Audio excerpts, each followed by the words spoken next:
Well, cultural lovers, with the return of soccer after the sudden death of Fiorentina captain Davide Astori, Serie A saw Juve take over first place as Napoli continues to slip. Verona take the Scala Derby and 3 games won on last-minute miracle kicks. While in Europe, Juve down Tottenham, Man U downs Liverpool, and angry fans invade the pitch in France and England. Now, what's up with that? My name is Graziano. You are watching the Italian Soccer Addict broadcast, and you are where you need to be to get all your soccer information. Andiamo!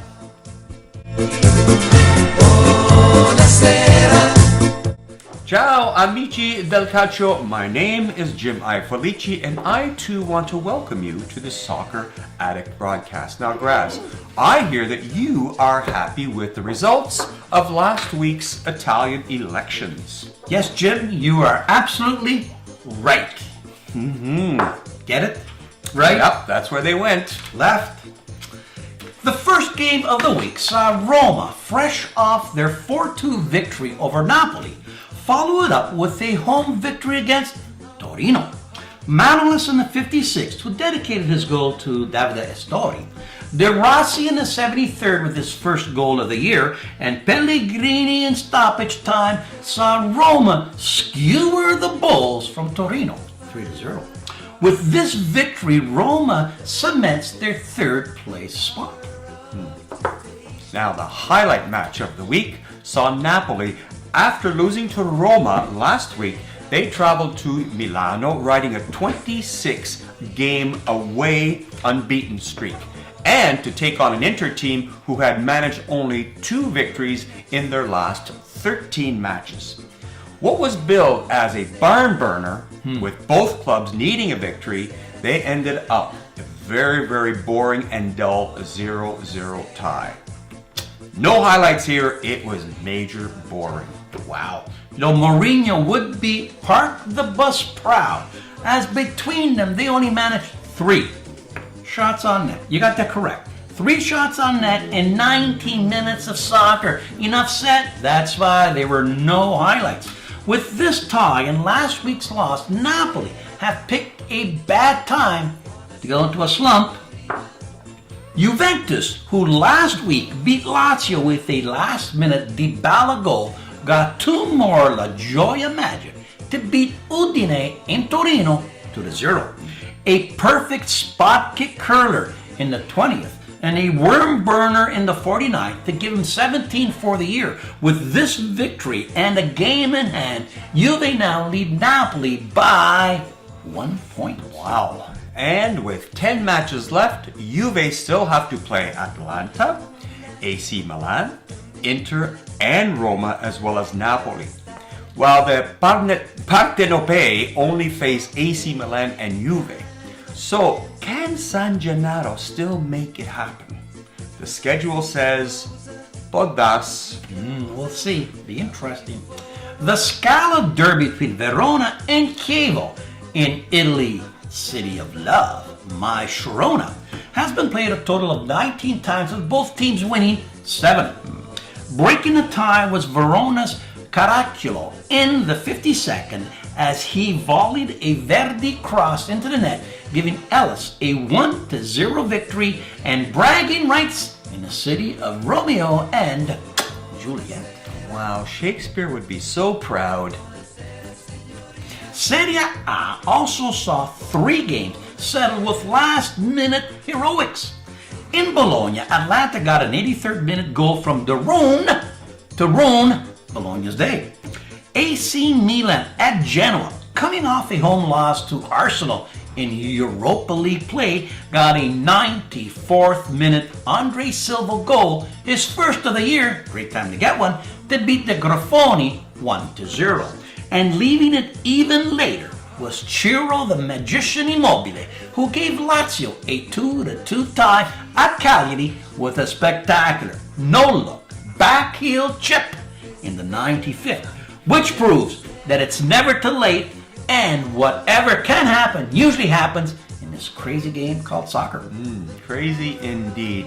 Well, it was an emotional day in Florence where Fiorentina hosted Benevento, where the public showed its colors and respect for Davide Astori. The team also responded with a victory.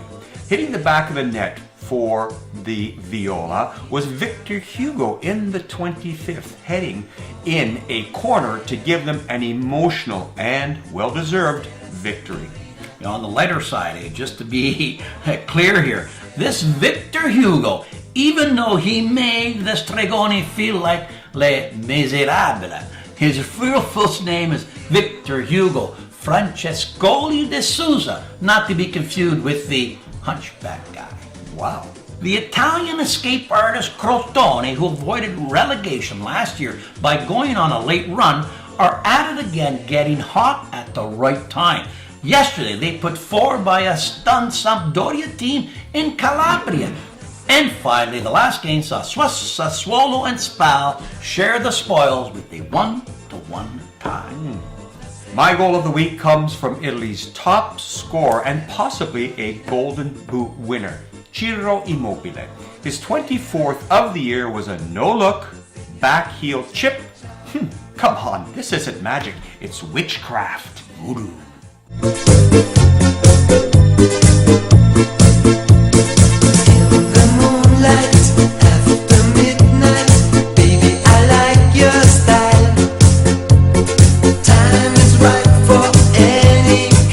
In European play, Italians were 1-1-1.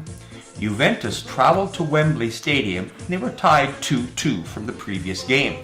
After an early Son goal gave Tottenham the lead, Juve showed the Londoners that experience and defense wins championships. 2 goals in 3 minutes, one by Higuain in the 64th and Dybala in the 67th, turned the tie around, and then they defended like only Juve can, allowing Juve to move on to the quarterfinals with a 4-3 aggregate victory.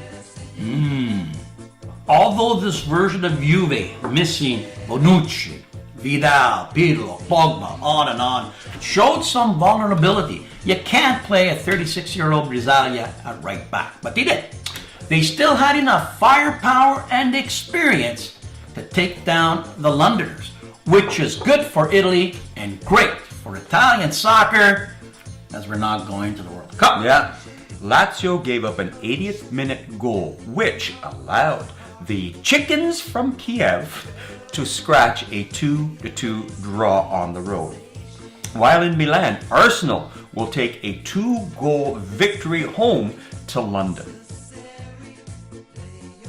In the EPL, the 200th meeting of Man U and Liverpool saw the special one play the normal one and beat them 2-1, with Rashford bagging the brace. Chelsea again got a William goal to beat Palace 2-1.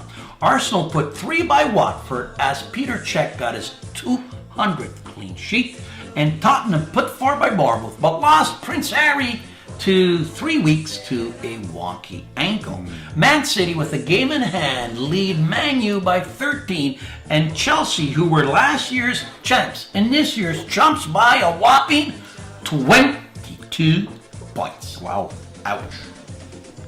Barcelona, without Messi, who was celebrating the arrival of his 3rd child, Ciro, didn't miss his magic as they got goals from Suarez and Coutinho to beat Malaga 2-0. Keeping pace were Real and Atletico. Ronaldo getting his 18th in a victory over Eibar, and Griezmann, what's he do? He does this all the time. He's calling his girlfriend. He had a victory over Celtic. Barca are 11 up on Atletico and 15 on Real with 10 games left to play. I'm thinking Barca may do the triple this year. PSG minus Neymar for the next 3 months had no trouble with the not-so-miracle Mets, finding the bag 5 times. PSG is still 14 points up on their nearest rival, the Principality. As far as I'm concerned, League One is league done. Fini. Interesting. And Bayern's Big Lebowski hit the net 3 times to give him 23 for the year and put him in Golden Boot territory. Bayern is so far ahead that they need binoculars to see second place Schalke. Yeah, they're 20 points ahead. Did you know that maybe it wasn't as dramatic as Brexit, but the Italian elections held on March 4th told Europe that they too were unhappy with Brussels and elected 2 right-of-center parties? Wow, interesting. Well, you know, I agree too. I would not like to live in a city that's named after a vegetable. Did you know that with over 60 million foreign tourists visiting Italy last year, and this set an all-time record for Italian tourism?